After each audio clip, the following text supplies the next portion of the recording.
Hello, I'm Lisa Lund from Shadow Valley Quilts, and I'm going to show you the biggest quilt I've ever made.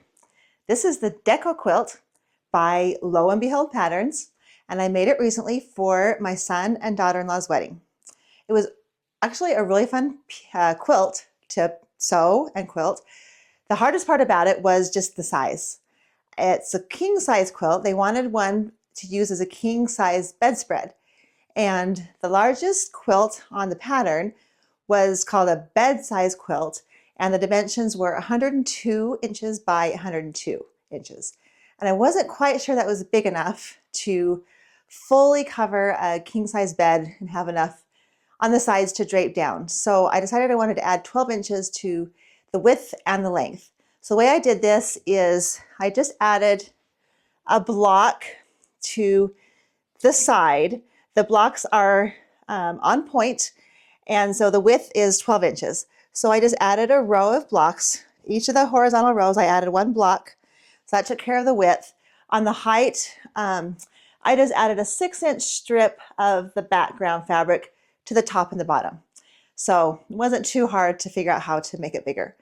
But it did make a pretty big quilt. It's 114 inches by 114 inches. But that was a pretty good size. It ended up, being happy with the size. It covers a king size bed nicely. So the fabrics that I used, these fabrics were chosen by my son and his wife. They were married in southern Utah. They love that area. They love to visit down there and ride their mountain bikes. And they kind of went with the deserty red rock colors. And these colors are actually really close to the colors that were suggested by in the pattern for one of the quilts. They're all Kona fabrics. So I have the fabrics here. The names of them are, let's see, I have them written down. So the lightest fabric is called bone. That's these little dots here. The background fabric is ivory. The stripes here are the Kona khaki. Let's see, these lighter orange, this is cedar. The darker orange gem shape here is a terracotta, and the brown is called chestnut. And I used that chestnut color for the binding as well. The fabrics worked really well. I washed them before I started, just to make sure to get rid of any shrinking and bleeding. And then I pressed them, and the fabrics, I was really happy with the way they handled. I want to show you the backing. I love the backing. I knew that even if I found an extra large fabric, I would still have to have a seam in the backing just because of the size of the quilt. So I looked, I couldn't find an extra large that I loved. So I found a fabric. Let's see, I have the scraps here. I found a fabric. This is an art gallery fabric called Deco Stitch, and it was perfect. I normally would hesitate to buy a designer fabric for a backing of a quilt. That's just me. I would rather not spend that kind of money. But I loved it so much, and it was perfect for the quilt. I don't know if you can see. I'll show a close-up picture of it later. I'll add to the video. But if you can see the print, it kind of has a nice deco little print in it, and the color was perfect. So I splurged. It was a wedding gift. That was my excuse. And I bought this fabric, and I didn't have very much left over, but I saved every little scrap because I want to use this again on something. But I'll show you how nicely it matches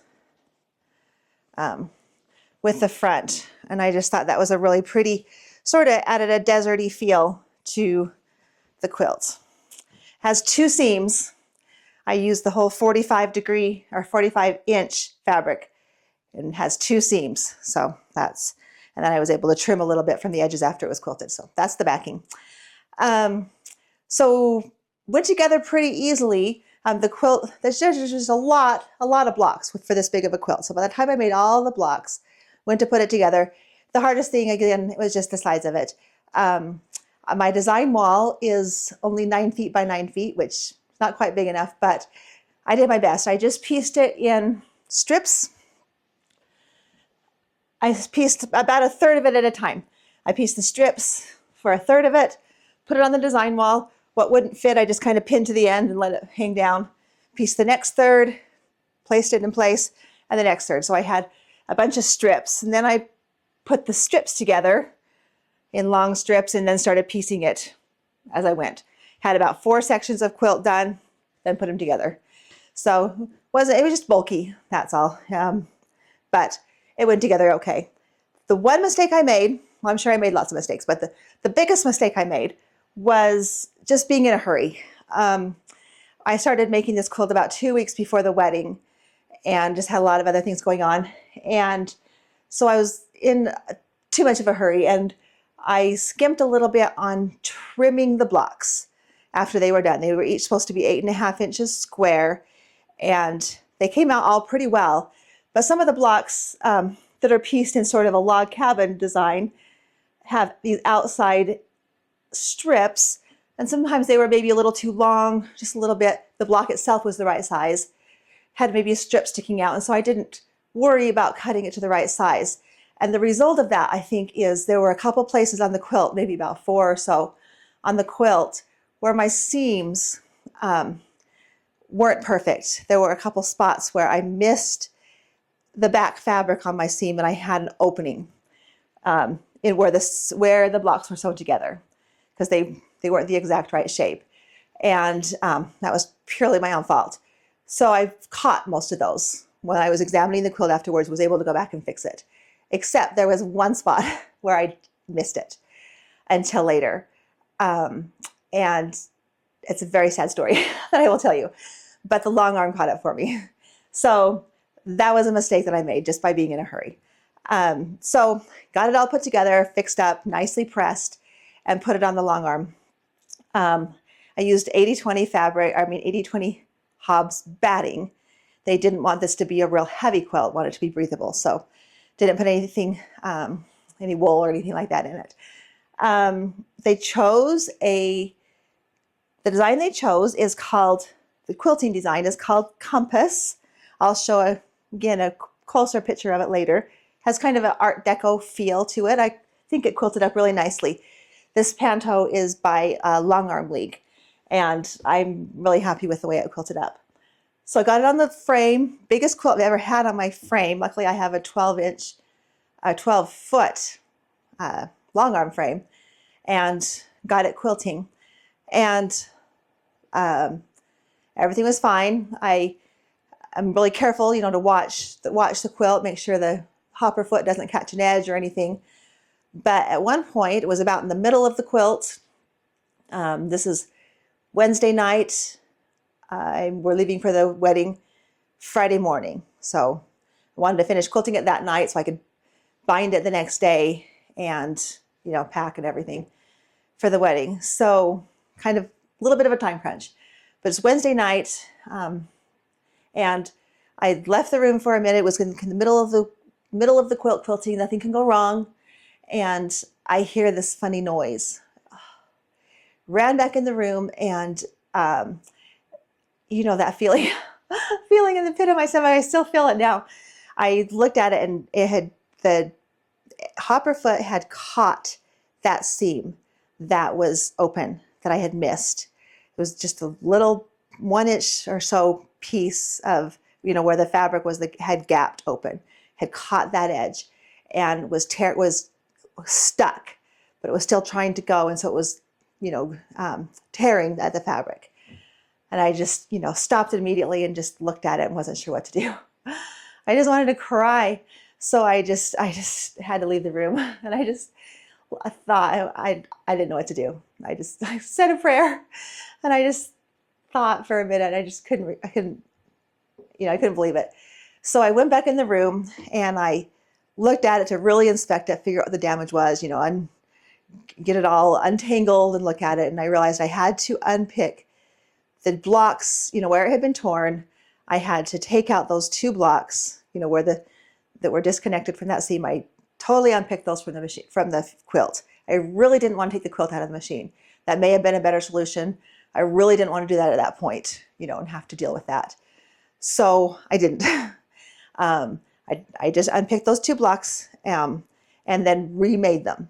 There were just 2 I think it's down a little lower out of camera space, the actual spot, but it was just a space where I had like one piece of white and one piece of tan like this, one piece of white, and a little brown block. So that was like a rectangle like this that I had to remake. Very simple. So I just remade that nicely.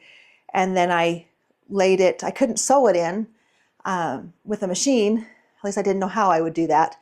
So I just laid it underneath this open spot, used some fusible seam tape, and put my ruler base underneath so I would, attach it so I'd have a nice place, and I pressed it in there as well as I could. I knew it wasn't a permanent solution, but it would hold it in there enough to be able to quilt over the top of it. So I did that, got that piece in there, and quilted over the top of it. Now, that's great for the top. I knew I would have to go back and hand sew the edges of that so they wouldn't come loose, but that's the top. But the worst problem is the back. It had, in pulling and trying to sew, that long arm machine had torn a hole right through the backing of my quilt. That's the part that I was the most sick about, because I didn't know how I would fix that. You can't just take a section of backing out and piece, put a piece in. I didn't know what I would do about it. So I just left that, thought I'll fix that somehow. I didn't know how after the quilt's off. So I just kind of left that in the back of my mind and thought I'll finish this, come back to that. So that's what I did. I just finished the quilt. No more problems. The rest of the quilt, got it off. Trimmed it up. Everything was fine.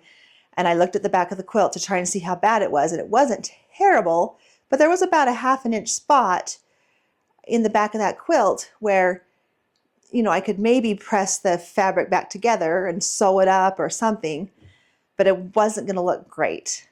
I could tell. So I wasn't sure what the best solution was going to be.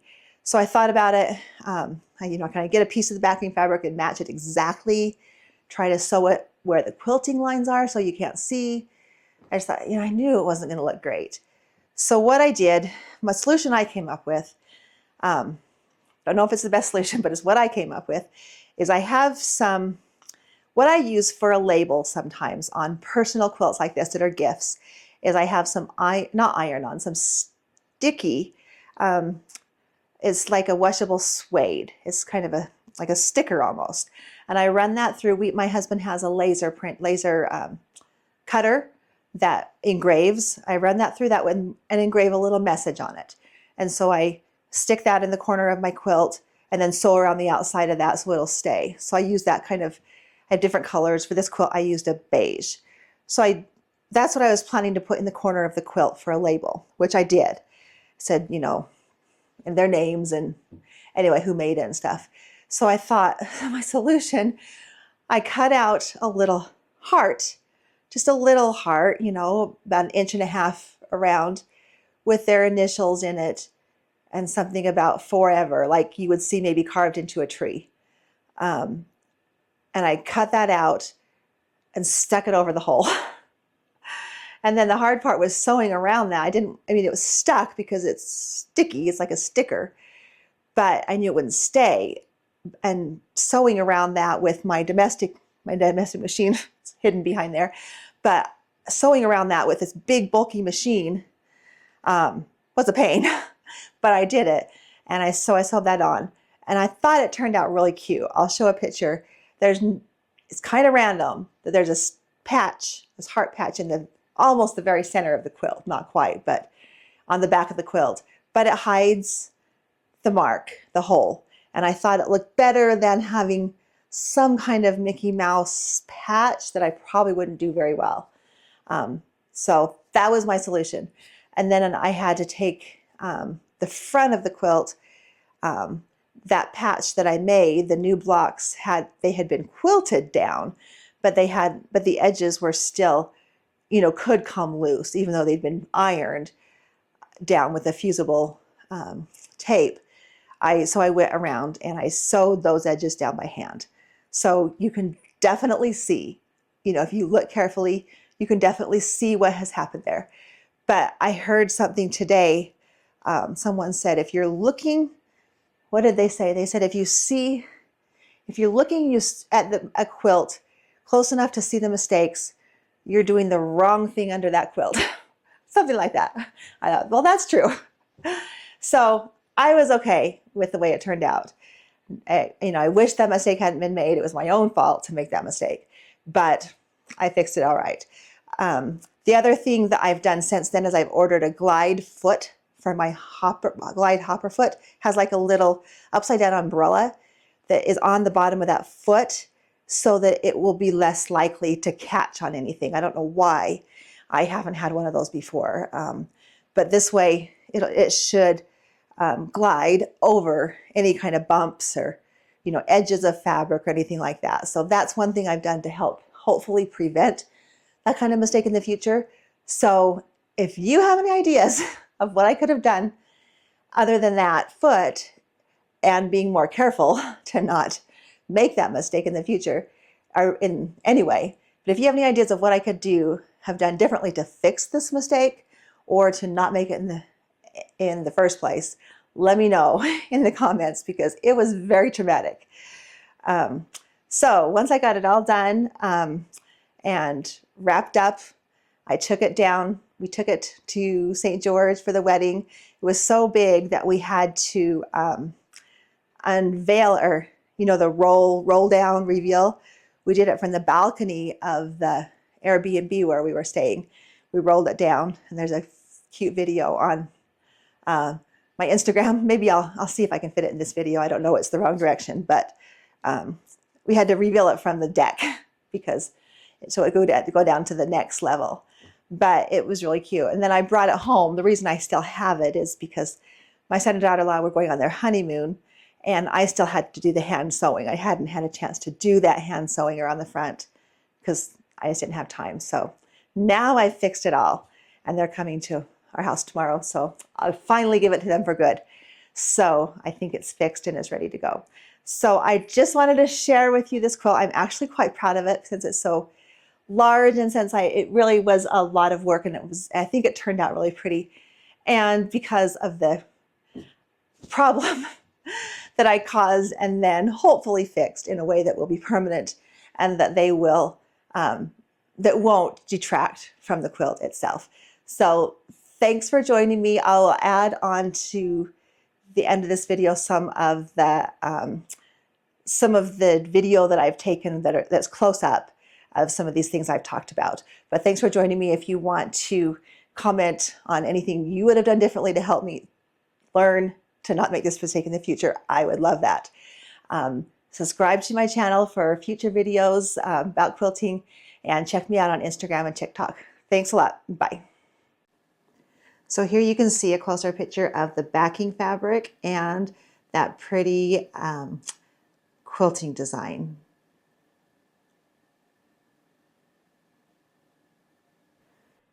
So here, if you look carefully, is the front of the quilt where I had my little issue. This that I'm outlining is the part that I had to replace. Right here, in here, this seam on the old patch is the one that came undone. The long arm caught it right in here. So I took out the whole patch, these three, those three blocks, re-sewed them together, or actually got brand new ones and sewed them together, sewed a brand new piece, and then laid it underneath the surrounding area, quilted on top of it, and then I went around. You can see I have not the neatest hand stitching stitches, but did my best here and sewed it down so that it would stay. The ends or the edges of that patch wouldn't come up. If you look carefully here, you can see the little heart from the back of the patch I sewed on there. So here's my solution. What do you think? I just printed that. Sorry, I'm just trying to zoom in a little bit. Printed that on the washable suede, stuck it on, and then did my best to sew around it. A little bit random to have a patch like that in the middle of the back of a quilt, but you know, it's better than a hole. So Let me know what you think. If you could think of a better solution, I'm all ears. Hopefully this will never happen again, but maybe someone else will have a problem and would like to hear a solution. So let me know what you think. So this is the label that I made out of that same sticky suede for the corner of the quilts.